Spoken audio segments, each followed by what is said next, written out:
नमो विष्णुपदाय कृष्णप्रेष्ठाय भूतले श्रीमते मधुसूदनाय बापूजी इति नामिने। नमस्ते मधुसूदनाय भक्तिपादप्रियाय दुर्लभ कृष्ण भक्ति अति सरल। राधे कृष्ण। श्रीमद् भगवद गीता अध्याय 3 श्लोक नंबर 11 और 12 अनंत।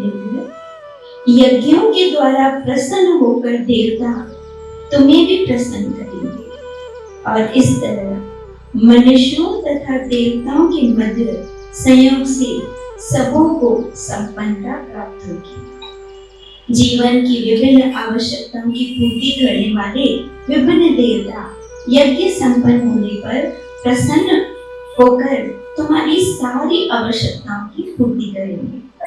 किंतु जो इन उपहारों को देवताओं को अर्पित किए बिना भोगता है वह निश्चित रूप से चोर है।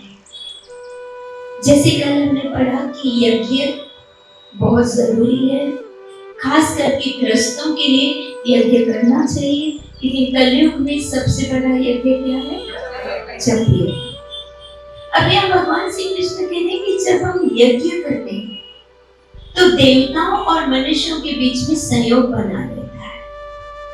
अब क्या होता है, जब यज्ञ के द्वारा देवता प्रसन्न होते हैं तो मनुष्य और देवताओं के बीच में एक अच्छा रिलेशन होता है। वो यज्ञ करते हैं और देवता क्या करते हैं, उनकी सारी जरूरतों को पूरा करते हैं। तो ये इन दोनों के बीच में अच्छे से सहयोग बना रहता है, इसलिए यज्ञ करना बहुत जरूरी है। फिर आगे कहते हैं कि जीवन की विभिन्न आवश्यकताओं की पूर्ति करने वाले विभिन्न देवता यज्ञ संपन्न होते हैं करने पर हमारी आवश्यकताओं को पूर्ति करते हैं।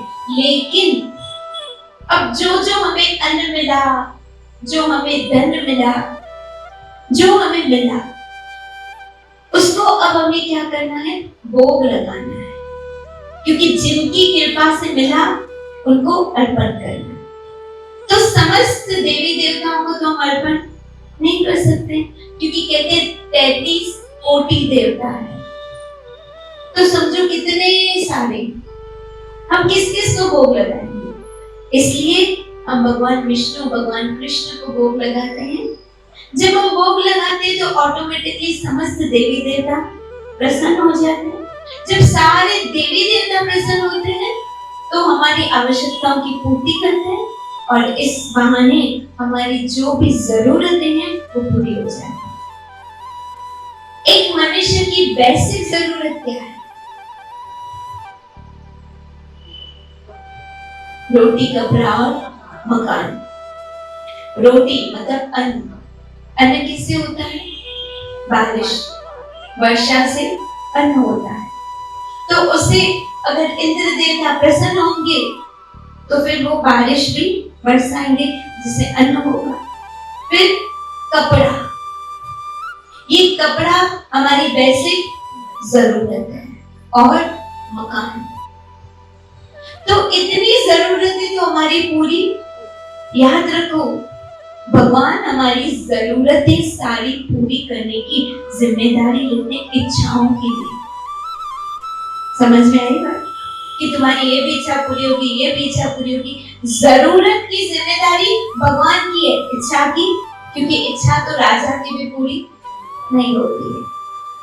उसको भी चाहिए ये और मिले और मिले और मिले। इच्छा तो राजा की भी पूरी नहीं होती। हाँ, बाकी हमारी जरूरतें, इसे यहाँ शब्द आया आवश्यकताएं, मतलब जो हमारी बेसिक जरूरतें हैं वो हमारी पूरी हो जाती है। लेकिन कंपल्सरी क्या है?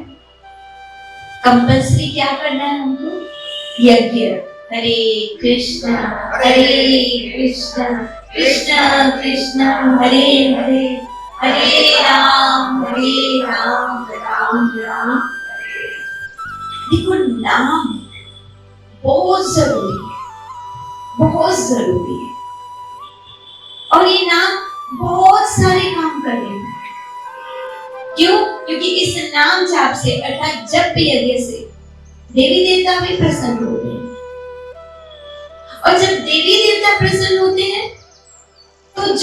हमारी जरूरतें हैं उनको वो पूरी करते हैं। जैसे सबसे बड़ा उदाहरण हम भागवत से लेते हैं कि कृष्ण ने देखा कि इंद्र की पूजा कर रहे हैं, लेकिन पूजा किसकी करनी चाहिए? क्योंकि हम सब ग्वाले हैं, हम सब गायों पे डिपेंड करते हैं और गाय घास खाती है तो हमें दूध देती है। तो गायों को घास कहां से मिलता है? गोवर्धन से। तो उन्होंने देखा कि हमारी जो बेसिक जरूरत है वो कौन पूरी कर रहा है? गोवर्धन पूरी कर रहा है। और ये कहने वाला कौन है? कृष्ण। लेकिन इंद्र को क्या लगा? ये तो मेरे बलबूते पे होता है। क्यों? अगर मैं बारिश न बरसाऊं तो ये सारे भूखे मर जाएंगे, अन्न नहीं उगेगा। तो यहाँ इंद्र को अहंकार आ गया। भगवान श्री कृष्ण जब देखते हैं कि किसी भी देवी देवता में अहंकार आता है, इंसान तो क्या अगर देवता में भी अहंकार आता है तो भगवान उसका अहंकार तोड़ते हैं। इंसान तो बहुत दूर की बात है। क्यों? क्योंकि देवताओं को भी अहंकार आता है। यहाँ तक कि ब्रह्मा जी को भी आ गया था। तो सोचो हम किस खेती होगी। ब्रह्मा जी को भी अहंकार आ गया था और इंद्र को भी अहंकार आ गया था। ब्रह्मा जी ने देखा कि सब लोग कहते हैं कि भगवान है, भगवान है।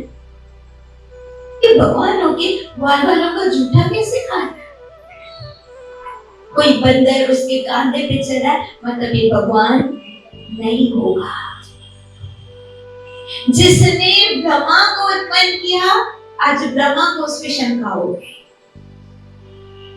वेद न समझे कोई देवता, ज्ञानी सब बरमाए, तीन लोक का स्वामी जिसको राधा नाच नचाए। श्री राम।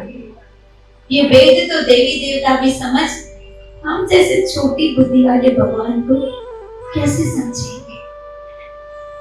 इसे कई लोग गीता पे व्याख्या करते हैं, लेकिन वो खुद ही गीता को नहीं समझ पाते। इसलिए एक दिन की बात है कि ब्रह्मा जी ने देखा कि सारे ग्वाल बाल कृष्ण के कंधे पर बंदर चढ़ने, ग्वाल बाल अपना जूठा खिला रहा है। यहाँ तो ठाकुर जी को गर्भगृह में तो मुंह जूठा करके भी नहीं जाते। अगर ये भगवान होता तो जूठा कैसे खाता? ब्रह्मा जी को शंका हुई। क्यों? क्योंकि याद रखो सबसे ऊंची प्रेम सगाई। जब तक प्रेम नहीं है तब तक नियम है। और हमें कैसे पता चले हम प्रेम हुआ या नहीं? तब तक हमें अपने नियमों को कर चलना है, नियमों का पालन करना है। ब्रह्मा जी ने क्या किया? सोचा मैं इनकी परीक्षा लेता हूं। किसकी? भगवान की, कृष्ण की, त्रिलोकी नाथ की परीक्षा लेता हूं। सारे ग्वाल बाल, सारे बछड़े, सारी गायें छुपा ली। ऐसी योग माया घुमाई, ऐसी योग माया घुमाई कि सारे के सारे ग्वाल बाल ब्रह्मलोक में चले गए। यहाँ तक कि बछड़े, यहाँ तक कि गाय, सब के सब ब्रह्मलोक में एक गुफा में बंद कर दिया और उस गुफा को बहुत बड़ी शिला से पैक कर दिया। ये सारे अंदर रहे। अब पता चलेगा कि ये साधारण सा बच्चा है या भगवान है। और ब्रह्मा जी को 100% गारंटी थी कि ये भगवान नहीं है। अब ब्रह्मा जी ब्रह्मलोक में गए, सारे ग्वाल बाल, सारे बछड़े, सारी गाय चुरा ली और छुपा के रखे। भगवान श्री कृष्ण ने देखा कि सारे ग्वाल बाल कहाँ चले गए। ये गाय, ये बछड़े आवाज देने लगे, ओ सुरभि, ओ कामधेनु। वैसे रिटर्न में आवाज आती थी, गाय आवाज देती थी। हाँ, श्री राम, श्री राम। लेकिन आज रिटर्न में कोई आवाज नहीं आई। इतने में देखा कि सारे ग्वाल बाल, कृष्ण तो अंतर्यामी, सर्वव्यापी, घट घटवासी समझ गए ये सब ब्रह्मा जी की चाल। कृष्ण ने बोला उसमें क्या है, मैं दूसरे पैदा कर सकता हूँ। श्री राम। कृष्ण को फर्क पड़ता है, उसको फर्क पड़ता है। बोला तुम अपना काम करो, मैं अपना काम करता हूँ। अपने ही विस्तार से सारे ग्वाल बाल बछड़े गाय कृष्ण ने उत्पन्न कर दी। और ब्रह्मा जी आज बड़े खुश हैं। अब इसको मजा आएगा जब देखेगा कोई है ही नहीं, बड़ा अपने आप को भगवान घोषित करता है। सारे ग्वाल बाल इसके पीछे पागल है, गाय इसके पीछे पागल है। अब इसकी अकल ठिकाने आएगी, अब इसकी अकल ठिकाने आएगी। तब कृष्ण ने अपने विस्तार से सारे ग्वाल बाल गाय सब उत्पन्न किए। और आज ये कृष्ण का एक्सटेंशन था, विस्तार था। इसलिए जब ग्वाल बाल अपने अपने घर गए तो जब माँ उनको आलिंगन कर रही थी तो आज उनको बड़ा आनंद आ रहा था। ऐसा लग रहा था जैसे हम कृष्ण को आलिंगन कर रहे हैं, क्योंकि किसका विस्तार है? कृष्ण का। आज जब बछड़े गाय का दूध पीने तो उनको एक अलग आनंद आ रहा है। गाय जब बछड़े को दूध पिला रही है तो एक अलग आनंद आ रहा है। क्यों आनंद आ रहा है? क्यों? क्योंकि उनको लगा जैसे कृष्ण दूध पी रहा, जैसे कृष्ण दूध पिला रहा। आज उनके आनंद की सीमा नहीं है। आज गोपियां बड़ी प्रसन्न है, बार बार बार बार अपने बच्चों को गले से लगा रही है। क्यों? क्योंकि उनको कृष्ण का फील आ रहा है। वैसा आनंद आ रहा है जैसे कृष्ण को आलिंगन करने से आनंद आता है। आज वैसा आनंद आ रहा है, एक अद्भुत आनंद। लेकिन बात किसी को पता कि क्या हुआ ये सब कुछ। इतने में एक दिन ब्रह्मा जी ने कहा जाके देखो तो सही कि कृष्ण बिना ग्वाल बालों के, बिना गायों के, बिना बछड़ों के कैसे कृष्ण की हालत है, देखो तो सही। फिर से ब्रह्मा जी ब्रह्मलोक से आए और जब ब्रह्मलोक से श्री धाम वृंदावन में आए तो देखा तो यहाँ वही मौज मस्ती, वही बंदर, वही ग्वाल बाल, वही बछड़ी, वही गाय। ब्रह्मा को चक्कर आ गए, लगता है कि वहां से सब यहाँ आए हैं। तुरंत ब्रह्मा ब्रह्मलोक में गए। जब ब्रह्मलोक में गए वो चिल्ला हटाई, गुफा में देखा तो सब यहाँ बैठे। श्री राम। क्यों? क्योंकि भगवान को कोई चक्कर, जिसने भगवान को चक्कर दिया वो धन चक्कर हो जाएगा। श्री राम। फिर से ब्रह्मा जी आए, फिर से नीचे आए तो देखा तो सब के सब यहाँ। ऐसे कैसे हो सकता है? वहां भी वो सब कुछ और यहाँ भी सब कुछ, कैसे हो सकता है? आप विश्वास करो, श्रीमद् भागवत में आया है, ब्रह्मा जी ने पता नहीं कितने चक्कर काटे, फिर ब्रह्मा जी गए, फिर शिला हटाई, देखा तो सबके सब यहाँ बैठे हैं। अब धीरे धीरे धीरे धीरे समझ में आया ये वास्तव में कृष्ण है। श्री राम। कृष्ण की लीला अपरंपार, अपरंपार। फिर एक बार ब्रह्मा जी को अहंकार आया था और जब भी अहंकार आया भगवान ने उनका अहंकार तोड़ा। कैसे? ब्रह्मा जी को पता चला कि कृष्ण अपने आप को भगवान घोषित करते हैं, सारे ब्रजवासी उसकी जय जयकार करते हैं, लेकिन ये तो कोई भैरूपिया है, ये तो विष्णु नहीं है, ये तो कृष्ण नहीं है। बोला रुको, मैं इंक्वायरी करके आता हूँ, जांच पड़ताल करके आता हूँ। और उनको कहा देखो, जिस ब्रह्मलोक में ब्रह्मा जी मेन आसन पे बैठते थे और सब ब्रह्मा जी के अधीन थे, जैसे ब्रह्मा जी कहते वैसे करते। आज ब्रह्मा जी ने कहा देखो, मैं जा रहा हूँ पूरे ब्रह्मांड का चक्कर लगाने, मैं थोड़ी देर में वापस आऊंगा। इस बीच में अगर कोई आपकी कहे मैं ब्रह्मा हूं तो उसको घुसने मत देना। उन्होंने कहा ठीक है। इतने में भगवान श्री कृष्ण ब्रह्मा बन गया है।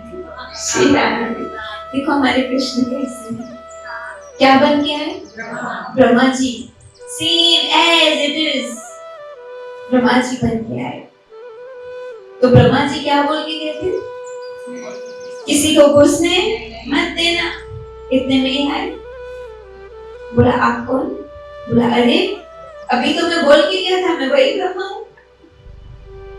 उन्होंने कहा अरे हमसे गलती हो गई, मैं ही तो ब्रह्मा हूं, पहचान नहीं रहे तुम लोग। उन्होंने कृष्ण को ब्रह्मा जी के आसन पर बिठाया। इतने में घूमते घूमते ब्रह्मा जी आए। जब ब्रह्मा जी आए तो उनके ही पहरेदारों ने उनको आने से, अंदर आने से रोक दिया। बोला अरे मैं ब्रह्मा हूं, मैं। बोला आप जैसे कई आते हैं और हर एक कहता है मैं ब्रह्मा हूं, मैं ब्रह्मा हूं। आप जैसे तो कई आते हैं, मैं ब्रह्मा हूं, मैं ब्रह्मा हूं। बोला अरे मैं वास्तव में ब्रह्मा हूं। बोला वास्तव में ब्रह्मा तो अंदर बैठे हैं। सही है। और कृष्ण फजा दे रहे। ब्रह्मा जी कह रहे ये कैसा हो सकता है, ऐसे कौन कर सकता है? तब कृष्ण मन में कहते मैं ही कर सकता और कोई नहीं कर सकता है, कि मैं नहीं कर सकता हूँ। क्यों? क्योंकि तुमको लगता है कि मैं ब्रह्मांड का नायक हूँ, अधिपति हूँ, लेकिन तुमको ब्रह्मांड का अधिपति बनाने वाला भी एक जगतपति है और एक ब्रह्मांड नहीं है। पता है कृष्ण ने क्या दिखाया? उस सरोवर में, उस समुद्र में जिसे राई के दाने होते हैं ना, उतने ब्रह्मांड है और उतने ब्रह्मा है। तुम क्या इनकार कर रहे हो? तुमको लग रहा है कि मैं ही ब्रह्मा हूं? श्रीमद् भागवत में आया कि जितने राई के दाने होते हैं ना, कितने छोटे होते हैं राई के दाने, उतने उस सरोवर में या समुद्र में उतने छोटे छोटे ब्रह्मांड थे और हर ब्रह्मांड का एक ब्रह्मा है। तुम कौन सी ब्रह्मांड के ब्रह्मा हो? उसको चक्कर आ गया। क्यों? क्योंकि उसको लगा एक ही ब्रह्मांड है और एक ही ब्रह्मा है और वो मैं हूं। आज पता चला सिर्फ मैं अकेला ब्रह्मा नहीं हूं, अनेक ब्रह्मांड है। राई के दाने जितने ब्रह्मांड है और उतने ब्रह्मा है। तब ब्रह्मा जी को लगा ये कोई साधारण नहीं है, ये साक्षात श्रीहरि है। तब ब्रह्मा जी ने कहा गोविंदम आदि पुरुषम तम अहम भजामि। आप आदि पुरुष हो, आप ही सबसे महान हो। ये स्तुति फिर ब्रह्मा जी ने गाई, गोविंदम आदि पुरुषम तम अहम भजामि। हम सारे जीव आपकी पूजा करते हैं, आपकी आराधना करते हैं। क्यों? क्योंकि आप आदि पुरुष हो, आप पूर्ण पुरुषोत्तम हो। आपके आगे हमारी दाल करने वाली नहीं। तो जब भी किसी में भी अहंकार आया, चाहे वो देवता ही क्यों ना हो, भगवान श्री कृष्ण ने उसका अहंकार, और आपको तो पता है कि इंद्र का अहंकार भगवान श्री कृष्ण से कैसे तोड़ा। 7 दिन तक उस दिन किसी ने बहुत अच्छा प्रश्न किया। बोला कृष्ण चाहे तो इंद्र को यूं चुप करा सकते थे, कोई बड़ी बात थी इंद्र को चुप कराना? यदि 7 दिन इतनी माथामारी करने की जरूरत है? ये सवाल, 7 दिन तक इतना भारी गोवर्धन क्यों उठाया? क्या कृष्ण बारिश एक दिन में बंद नहीं कर सकते थे? कृष्ण यूं करे और बारिश बंद हो जाए। महाभारत के युद्ध में कृष्ण ने यूं किया, सूरज छुप गया। कृष्ण ने यूं किया, सूरज आ गया। तो जो सूरज को छुपा सकता है, ला सकता है, बारिश को रोक सकता है, बारिश को ला सकता है, फिर इतना 7 दिन का पंगा क्यों लिया? ये एक किसी ने सवाल किया, क्यों किया ऐसे? तो सुनो, क्यों ऐसा किया? क्योंकि एक बार ब्रह्मा जी के मन में भी शंका आ गई और इंद्र के मन में भी शंका आई। लेकिन इंद्र को क्षमा कर दिया, ब्रह्मा जी को क्षमा नहीं किया। ब्रह्मा जी को क्षमा नहीं किया। क्यों? ये दो सवाल है। एक तो 7 दिन तक गोवर्धन क्यों उठाया? चाहे तो उसी वक्त बारिश बंद कर सकते थे, चाहे तो उसी वक्त इंद्र का सर झुका सकते थे कि इंद्र देख रहे हैं भगवान, सिर्फ गोवर्धन उठाना ही उनके लिए काफी था। और दूसरा, दोनों ने अपराध किया, ब्रह्मा जी ने भी और इंद्र जी ने भी। लेकिन ब्रह्मा को क्या कर दिया? इंद्र को माफ कर दिया, ब्रह्मा को माफ। जब गोवर्धन पर्वत उठाया तो बहुत भीड़ हो गई, सारे ब्रजवासी आए। तो भीड़ में क्या हुआ? राधा रानी भी वहीं थी, क्योंकि सारे ब्रजवासी आए तो उसमें ब्रज में तो बरसाना भी आता है, उसमें राधा रानी भी आई। और कुदरती जहां कृष्ण ने खड़े होकर गोवर्धन उठाया था, वहां कौन खड़ी थी? कृष्ण ने कहा मौका अच्छा है, 7 दिन तक देखते रहो। क्यों? क्योंकि ऐसे तो राधा रानी से थोड़ी देर मिलो, फिर जाओ, फिर वो बरसाना, फिर नंदगांव, मौका अच्छा है। और राधा रानी बड़े प्रेम बड़े नजरों से कृष्ण को देख रही थी। कृष्ण थक जाएंगे, करुणा बड़ी नजर, कृष्ण को बड़ा आनंद आ रहा था।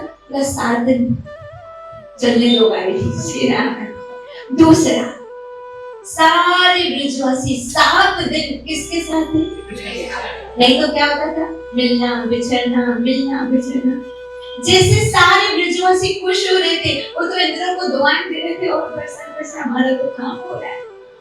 हमको कृष्ण 7 दिन सुबह से रात तक साथ, हम उनको देखने और चुपचाप थोड़ी खड़े थे, खड़े वहीं भी कुछ ना कुछ कर रहे थे। किसी को आग दिखाना, किसी को ऐसे करना, किसी को भौहें टेढ़ी करके देखना, तो सब आनंद कर रहे थे। वो थोड़ी टेंशन में थे, सब एंजॉय कर रहे थे। क्यों? क्योंकि उनका प्यारा उनके साथ था। याद रखो, दुख आए, कष्ट आए, तकलीफ आए, इतना प्यारा साथ होता है ना, तो दुख भी सुख लगने लगता है। श्री राम। तभी तो कुंती कहती है भगवान और दुख दे, और दुख दे। क्यों? सुख आया तो आप चाह रहे हो वापस हस्तिनापुर, अब वापस द्वारका जा रहे हो हस्तिनापुर छोड़ के, दुख अच्छा है, आप साथ हो। इसी ब्रजवासियों को वो दुख लग ही नहीं रहा था, परेशानी लग ही नहीं रही थी। क्यों? क्योंकि साथ कौन था? बस कृष्ण का साथ होना हमारे लिए काफी है। वो है तो हर दुख भी सुख है। तेरा साथ है तो मुझे क्या कमी है, अंधेरों से भी। ये ब्रजवासी गाना गा रहे हैं, बाहर बारिश हो रही है, अंदर एंजॉय कर रहे हैं। तेरा साथ है तो मुझे क्या कमी है, अंधेरों से भी मिल गई। टूटी है कश्ती, तेज है धारा, तनी न तनी मिलेगा किनारा। क्यों? क्योंकि किनारा क्या, मझदारी हमारे साथ है। इसलिए। और दूसरा, ब्रह्मा जी से नाराज हुए, इंद्र से खुश हुए। ब्रह्मा ने क्या किया? भक्तों को भगवान से दूर किया, और इंद्र ने क्या किया? भक्तों को भगवान से। याद रखो, जब भी कोई भक्तों को भगवान से दूर करता है, भगवान उससे कभी भी खुश नहीं होते हैं। और जब भी कोई भक्तों को भगवान से मिलाता है, भगवान उससे बहुत खुश होते हैं। इंद्र से जल्दी खुश होते हैं। यहाँ तक कि इंद्र ने अभिषेक भी किया, वहां गोविंद कुंड भी बन गया। इसलिए सबसे इम्पोर्टेंट, अगर देवी देवताओं के बीच में संयोग बना रहे तो कृष्ण नाम। अगर हम कृष्ण लेते हैं, कृष्ण नाम लेते हैं, तो याद रखना समस्त देवी देवताओं की कृपा हमारे ऊपर है। बोलो कृष्ण कृष्ण कृष्ण कृष्ण। और अगर आपने कहा है Krishna, Krishna is equal to 33-40 देवी। ये भगवद गीता का 11वां अध्याय है, क्योंकि कृष्ण में सब कुछ, कृष्ण में ही सब कुछ। आपने कृष्ण बोला मतलब आपने इनडायरेक्टली 33 कोटि देवताओं का नाम ले लिया। बोलो कृष्ण कृष्ण कृष्ण। कहते हैं 2 बार बोलो Ram Ram Ram plus Ram is equal to Krishna. Ram plus Ram is equal to Krishna plus 33 कोटि देवता is equal to Krishna. I मैं समझ श्री राम। इसलिए कहते हैं एक कृष्ण का नाम लिया, उसमें सब कुछ आ गया, all in one, all in one. इसलिए जब देखा कि ये तो कृष्ण की शरण में है, तब इंद्र को पश्चाताप हुआ कि अरे मैंने ब्रजवासियों के साथ अच्छा नहीं किया। ब्रह्मा जी को भी अपने गलती का एहसास हुआ कि मैंने ग्वाल वालों के साथ अच्छा नहीं किया। क्यों? क्योंकि हमारे अंदर अहंकार आ गया। इसे याद रखना, जब भी भक्त और भगवान को कोई मिलाता है तो कहीं खुश होते हैं, और जब अलग करता है तो उससे नाराज होते हैं। इसे कभी भी भक्त और भगवान को दूर मत करना, हमेशा साथ रखना। इसी कृष्ण कहते हैं जो मेरा संदेश दूसरों को सुनाता है, जो ये भगवत गीता का संदेश, ये भगवान का नाम, ये सत्संग जीवों तक पहुंचाता है, उससे अधिक ना तो मुझे कोई प्रिय है न होगा। क्यों? क्योंकि वो मिलाता है। ये सत्संग क्या करती है? मिलाती है। सांवरे से मिलने का सत्संग बहाना है, मिल जाए सांवरिया मेरा दिल तो। इसलिए हम भी रोज यज्ञ करेंगे, हरे कृष्णा कृष्ण कृष्ण हरे हरे, हरे राम राम राम जय जय श्री राम, जय जय श्री राम, जय जय श्री राम। कृष्ण कन्हैया लाल की, श्री श्री राधा श्याम सुंदर की, निराई गौर।